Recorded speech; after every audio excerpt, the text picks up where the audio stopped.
Subject Mathematics 2nd, Unit number 3, Triangle. In last video, we studied theorem of remote interior angle of a triangle. Now today, we see new subunit, congruence of a triangle. First, we see what is the meaning of congruence. See here, if we draw segments having same length, then that segments are congruent. If we draw angles having same measure, then that angles are congruent. In the same manner, if see here, these are the two triangles. When if a triangle placed upon another triangle fit exactly with on the another, then the two triangles are congruent. But remember that, now see here, if we put one triangle on the another, look like as the same, but if we put one triangle on the another in this manner, then we say that they are not congruent.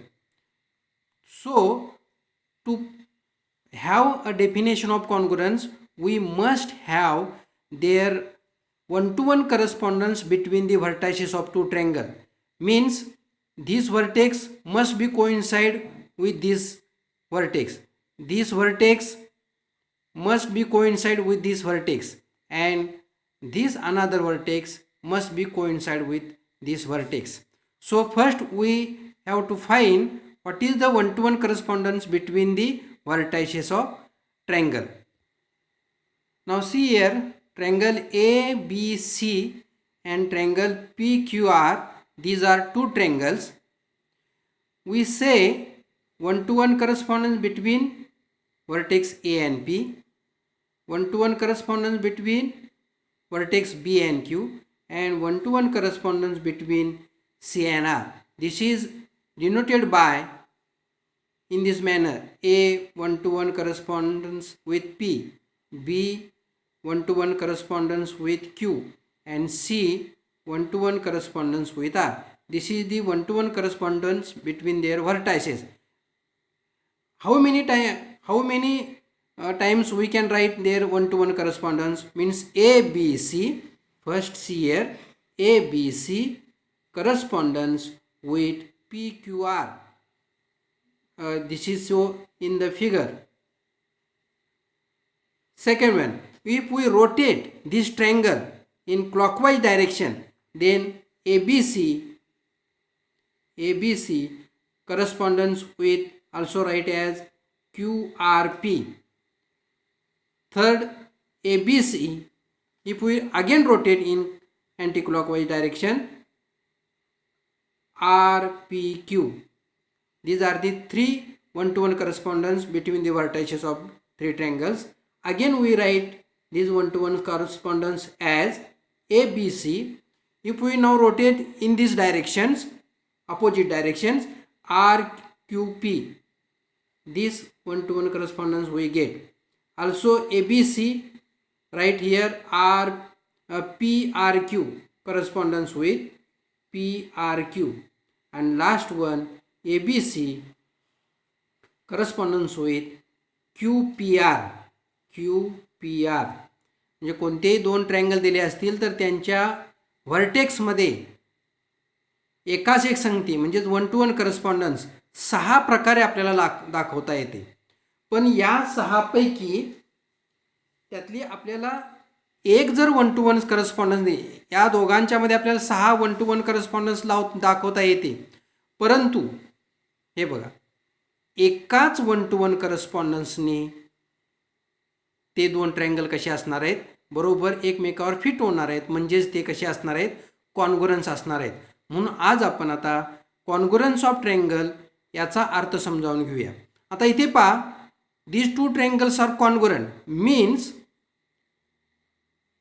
their 3 corresponding sides, 1 2 and these 3 three corresponding sides and three corresponding angles are congruent, then the two triangles are congruent. So we define as congruence of a triangle. See here, these two triangles are given. When we say these two triangles are congruent, if for a one-to-one correspondence, if this one-to-one correspondence is given, then we say that a side AB congruent side PQ. See here,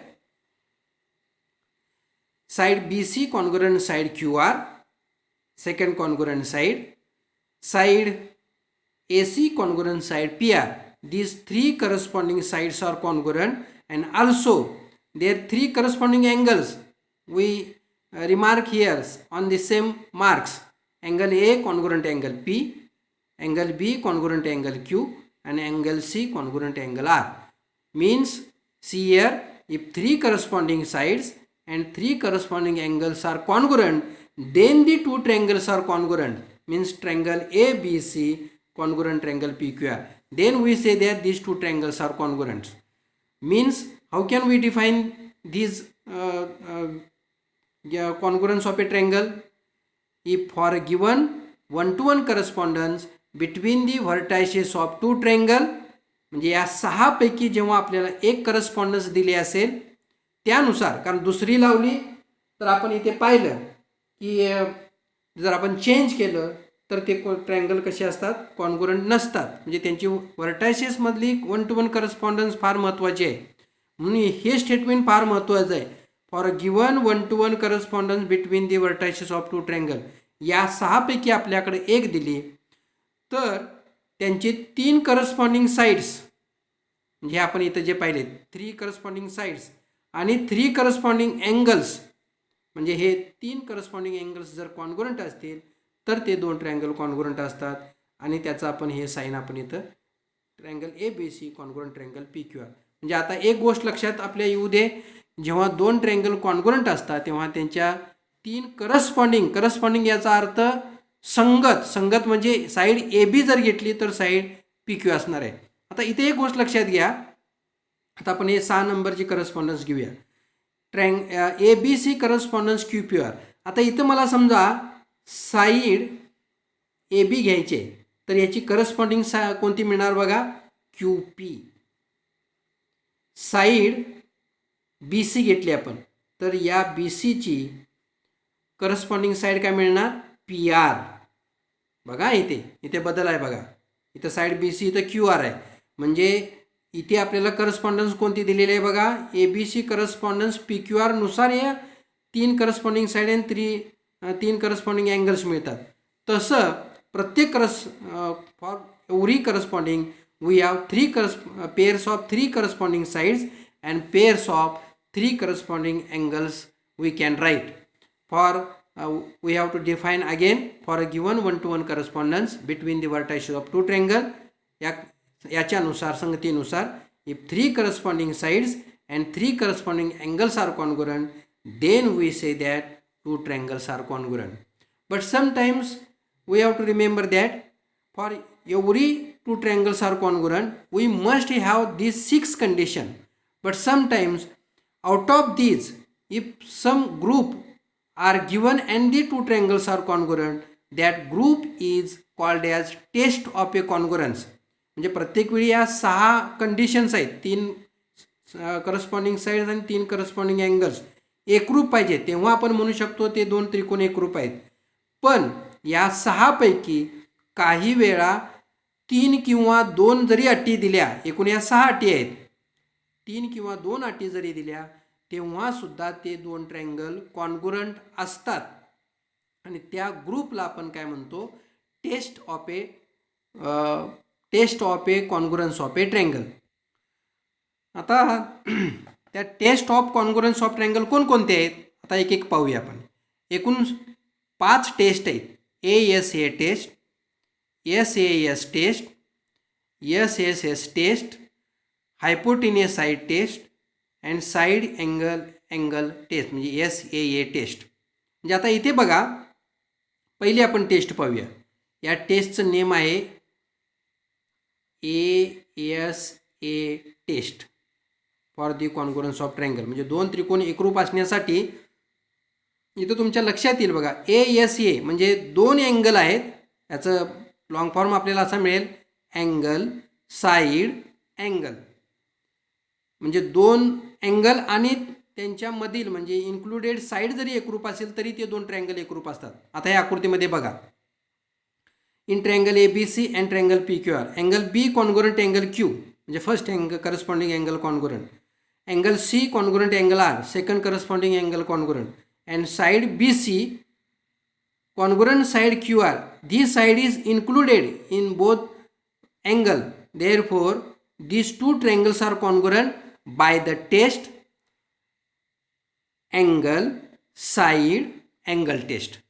म्हणजे दोन त्रिकोण एकरूप असण्यासाठी दोन कोन आणि त्यांच्यामधली समाविष्ट बाजू जरी एकरूप असेल तेव्हा सुद्धा दोन त्रिकोण एकरूप असतात.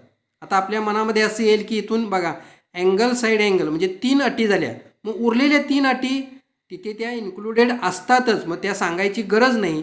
इथे हा जो गट आहे, हा जो ग्रुप आहे, या ग्रुपला ASA टेस्ट असं म्हणतात.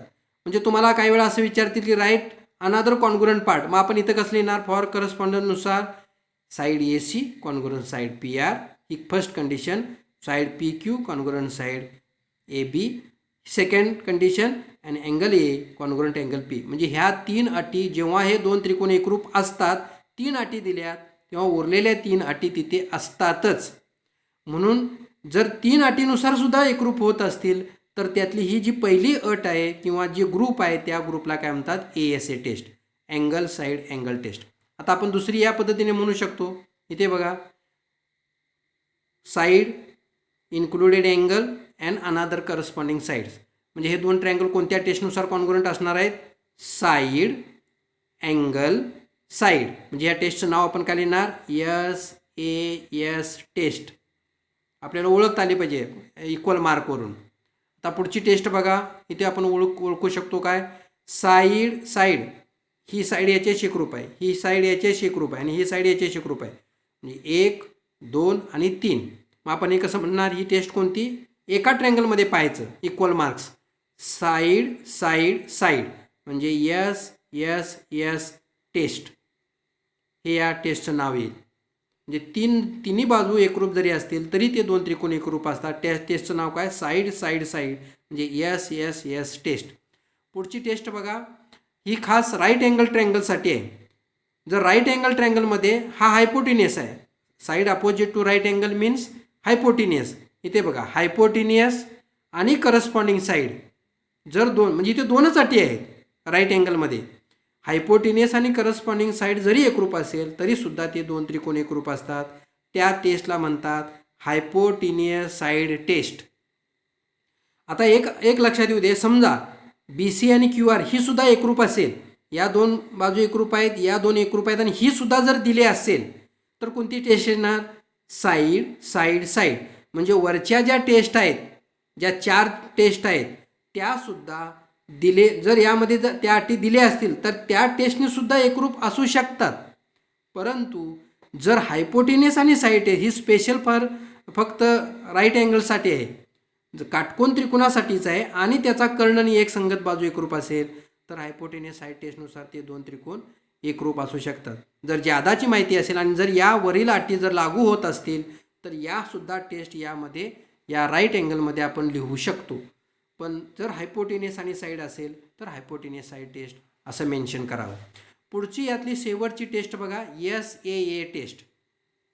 SAA टेस्ट म्हणजे कोणती बघा, साईड दिलाय त्याच्या लगतचा कोन आणि त्या साईडच्या समोरचा कोन हे जर दिला असेल म्हणजे साईड अँगल साईड जर दिले असेल तर SAA टेस्टनुसार, ही पुस्तकामध्ये नाही आहे पण ही जादाची टेस्ट तुम्हाला माहिती असू दे, SAA टेस्ट या टेस्टनुसार सुद्धा ते दोन त्रिकोण एकरूप असतात. म्हणजे आता टेस्ट ओळखायची कशी, तर त्यामध्ये जी इक्वल मार्क्स दिलेले असतात ते इक्वल मार्क्स पाहायचेत, एकाच ट्रायंगलमध्ये पाहायचं. आता इथे अँगल आहे, इथं साईड आहे, इथं अँगल आहे म्हणजे ASA टेस्ट.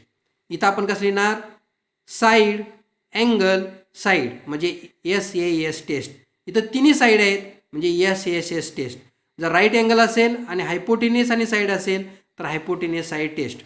आणि शेवटची यातली टेस्ट आहे, जर साईड, त्याच्या लगतचा आणि त्याच्या समोरचा कोन एकरूप असेल तर SAA किंवा AAS असं सुद्धा म्हणतात. ही 5वी टेस्ट आहे. म्हणजे या अटीनुसार किंवा या ग्रुपनुसार सुद्धा 2 ट्रँगल एकरूप असू शकतात त्या दिलेल्या अटीनुसार. टेस्ट फॉर कॉन्ग्रुअन्स ऑफ ट्रँगल एकूण किती 5 टेस्ट आहेत. या 5 टेस्टचा आपण अभ्यास केला आणि कॉन्ग्रुअन्स ऑफ ट्रँगलची डेफिनेशन आज आपण पाहिली. यावर आधारित जी एक्झाम्पल्स आहेत प्रॅक्टिस सेट 3.2 आपण पुढील व्हिडिओमध्ये पाहू.